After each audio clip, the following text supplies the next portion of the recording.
When the bread of Bethlehem dried and fields lay empty, one family chose exile, and in the shadows of Moab, a promise began that would one day lead to a king. In a small town of Judah called Bethlehem, a man named Elimelech took his wife, Naomi, and their 2 sons and walked away from the place of their fathers because famine had come. The road out of Bethlehem led east, across the dry hills, into the plains of Moab. The heat pressed on their shoulders. The language around them was different. The harvest they hoped to find was not the same harvest they had known. They had left for bread. They would return, carrying a story none of them could have foreseen. Famine is a blunt teacher. It strips away comforts and lays bare what a household truly needs. For Naomi, the journey to Moab would become a road through loss. Elimelech died there. Her sons, Mahalan and Chilion, took Moabite wives, Orpah and Ruth. And then, too, both sons died. In a foreign land, Naomi found herself a widow twice over, a mother without children, a woman without the presence of a husband or sons to carry her name forward. Grief made her bitter. She changed what she was called.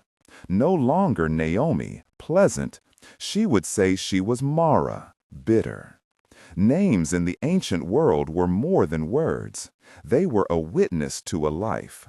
Naomi's name change told the town of the emptiness she felt. But even in the deep hush of that grief, people make choices that ripple farther than they can see. When Naomi decided to return to Bethlehem after hearing the famine had ended, her daughters-in-law faced a crossroads. Orpah, after tears and a long embrace, chose to go back to her people. She turned toward the life she knew. Ruth did something different. Ruth stood at the edge of Naomi's path and, with a voice steady in its resolve, made a pledge that has echoed across the centuries. Where you go, I will go. Where you stay, I will stay. Your people will be my people, and your God, my God. It is a line that carries both the ache of rupture and the courage of belonging. In one sentence, Ruth refused to walk the easy way. She chose the harder road, to leave her kin, to become a foreigner in a foreign land, to bind her fate to Naomi's. If this story is already stirring something in you, stay with it. There is more ahead that will surprise and encourage. And if you want to walk through these stories with us again, subscribe and turn on notifications so you won't miss the rest. They returned to Bethlehem at the time of the barley harvest. Imagine the town at that hour, the air sweet with the scent of cut grain, the lanes ringing with the shouts of reapers, the ground littered with the golden heads of barley. For Naomi and Ruth, the harvest meant survival. There were laws and customs, hard-won practices of mercy that made space for the poor and the widow. When a farmer reaped his field, he was to leave behind the edges and any fallen stalks so that strangers, the poor, and widows could gather what remained. This was called gleaning. It was not charity alone. It was a public covenant of care embedded in community life. Ruth went out to glean among the sheaves. She bent and gathered, her hands catching barley against the sun. She moved into a field owned by a man named Boaz. He was a relative of Naomi's late husband, a man known in Bethlehem as generous and honorable, one who treated the poor with kindness. When Boaz arrived back at his harvest and learned who the quiet woman gathering in his field was, he asked about her. He heard her story. He heard about her loyalty to Naomi. Instead of pushing her away, he commanded his workers to protect her, telling them to leave extra grain for her to gather and to be gentle with her, because she had come back to care for Naomi. Boaz's kindness was not merely personal sentiment. In that culture, widows were vulnerable on many fronts, economically, socially, and legally. Boaz's protection created a safe space where Ruth could provide for Naomi without shame. He praised Ruth before the workers, and his words were like an emblem worn publicly, a signal to the whole field that this woman was to be treated with honor. Providence often works not as a thunderbolt from heaven, but as the steady, principled behavior of people who choose justice and kindness. The days that followed were filled with small mercies. Ruth returned home with more grain than Naomi had dared hope to expect. Naomi's heart began to crack open again. She watched the daughter-in-law who had once been a stranger move through the town with determined humility. Where Naomi had once felt bitterness, a cautious hope took root. The community saw Ruth's hard work. People took note of Boaz's protection. The pieces of a larger story were arranging themselves, as if an invisible hand were at work orchestrating moment by moment. Yet hope in that world needed legal shape. Naomi knew Ruth's claim could not depend on private feeling alone. In their society, there existed a formal mechanism to secure a widow's place in the family line: the kinsman redeemer. This was the relative who had the right, and many would say, the duty, to redeem the land of a relative who had fallen away, to marry a widow in order to keep the name and inheritance alive in the family. It was a social custom with moral teeth, to protect the vulnerability of widows and preserve the continuity of a household. Naomi spoke to Ruth. She saw possibility in Boaz, a man with standing and integrity and the closeness of kin. She devised a plan, one that was practical and steeped in the cultural language they all understood. It required courage from Ruth, respect for custom from Boaz, and open witnesses from the community. It would not be a secret. It would be lawful and public. Ruth obeyed Naomi. On the night of the harvest festival, after Boaz had eaten and drunk and his heart was merry, Ruth went to the threshing floor where grain was separated from chaff. There, in the coolness under the stars and the shouts of the workers, she approached Boaz in a way that was entirely about dependence and appeal. What she did was not a bid for seduction. It was a culturally understood petition. She lay at his feet and asked him to spread his cloak over her, a symbolic plea for protection and acceptance into his household. Boaz responded with honor. He recognized her virtue and her commitment to Naomi. He promised to do all that was required for her, but he also named a legal reality. There was a relative closer than he was who had the first right of redemption. Boaz did what was right. He arranged matters as the law and custom allowed. The next morning, before the elders and witnesses who made legal decisions at the city gate, Boaz called the nearer kinsman and laid out the choice before him. The nearer man considered the proposal: to buy back the land of Elimelech and to take Ruth as wife, thus raising up the name of the dead to live on in the family line. In their economy, land and lineage were intertwined. The nearer kinsman feared the cost to his own inheritance and declined. In that public place, where decisions bound the community, he removed his sandal and handed it to Boaz. That act, the taking off or giving of a sandal, was a legal symbol. It sealed a transfer of right. When Boaz accepted it, he stepped into the role of protector and preserver. The elders and the people blessed the union. They spoke words that knotted together personal mercy and communal hope. That Ruth's love would be famous in Bethlehem, that Naomi's bitterness would be turned to joy, that the house of Elimelech would be restored. Marriage in that case was more than the joining of two people. It was a restoration of family name and social standing, a remedy that reknit what had been torn by famine and death. Ruth and Boaz married. Ruth, who had walked away from Moab, not knowing the shape of her future, found herself a mother. She bore a son, and the community rejoiced. They named him Obed.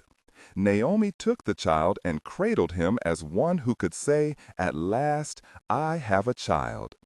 The women of the town declared that the boy would be a comfort and a restoration to Naomi and to the memory of Elimelech's house. In those private moments, grief was not denied. It was transformed. What might seem like a small family story has greater echoes that stretch through time. Obed became the father of Jesse. Jesse fathered David. From this line, through obedience, loyalty, and social acts of redemption, came a king. And through that king would come a line remembered and honored in Israel's history. When we say, "In the shadows of Moab, a promise was born," we mean exactly that. In a place of exile and mourning, in the choosing of a foreign widow to remain faithful, a chain of events unfolded that would one day lead to the throne of David. Pause with that for a moment. Think of the quiet decisions. A woman choosing to stay with her mother-in-law, a farmer choosing to protect a gleaner, a legal custom honored before elders at the gate. None of these is flashy. Yet providence, the steady care that connects people across unlikely lines, often moves through such small, honorable acts. The ancient story reminds us that public mercy, worn like a garment, has the power to remake futures. There are a few customs here worth explaining, briefly and plainly. Gleaning was not indulgence. It was a social provision, a way for the most vulnerable to take part in the harvest without shame. The kinsman redeemer was a relative with rights and duties to preserve a family's name and property. And the sandal, the instrument of one's step, taken off and given, functioned as an official token. In a culture where land rights and family lines mattered deeply, such an act before witnesses made agreements binding. These customs ensured that private misfortune could be met with communal responsibility. The narrative does not promise that loyalty will always be rewarded in material terms, nor does it suggest that every act of kindness will lead straight to exaltation. What it does show is how faithfulness and justice can intersect to restore what loss once ripped apart. Naomi's bitterness was not averted by magic. Her mourning remained a memory. Yet the arc of her life changed. From barrenness and exile, she came to hold a child that reknit her family into the life of Bethlehem. This story also presses us to consider how communities treat outsiders. Ruth was a Moabite, not born into Israel's covenant family, and yet her devotion to Naomi, coupled with Boaz's integrity, made the boundary porous rather than closed. Inclusion happened not by erasing difference, but by honoring covenant loyalty and integrating it into the life of the town. The book of Ruth is as much a story about belonging as it is about lineage. When we look back from the vantage of history, the line from Elimelech's family, through Ruth's bold commitment and Boaz's public righteousness, to Obed, Jesse, and David, has theological and symbolic weight for readers across the centuries. But at its heart, the story is human. Loss met by steadfast love. Loss shaping mercy into social reality. Sorrow turned toward a living memory through children and communal blessing. If you find your own life in the shadow, whether of grief, displacement, or awaiting waiting, there is a gentle lesson here. The path out of the shadow seldom comes through a single decisive miracle. It is traced by steady acts. Staying when leaving would be easier.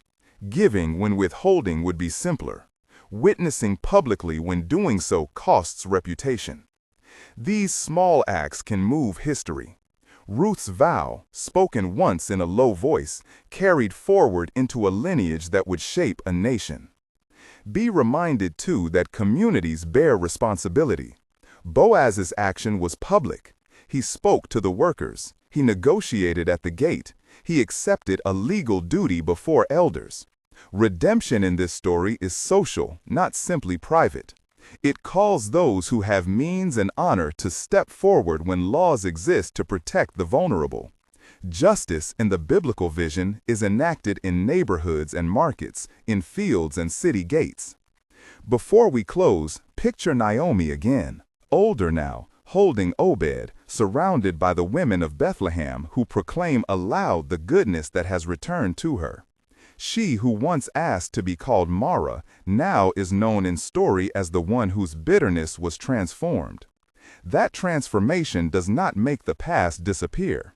Rather, it shows that sorrow can be woven into a living legacy when love and prudence act together.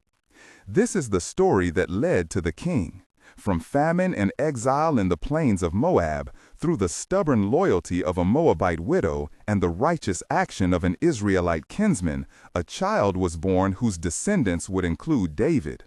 History bends in surprising ways when private fidelity meets public righteousness. The promise that began in the shadow becomes a light that reaches far beyond the field and the gate. If this has moved you, share which line touched you most in the comments and pass this story to someone who needs to hear that loyalties kept in small places can change the course of generations. I invite you to read the book of Ruth for yourself, to let its short, tender chapters shape your thoughts on grief, belonging, and providence. And if you want more stories like this, stories that trace God's care through ordinary lives, watch the next video in our playlist where we explore the life of another figure who helps link sorrow to promise. May the quiet faithfulness of Ruth and the integrity of Boaz encourage us to live with the small acts that heal. May we as a community be the hands that redeem the vulnerable, and in doing so, help write a future none of us could write alone.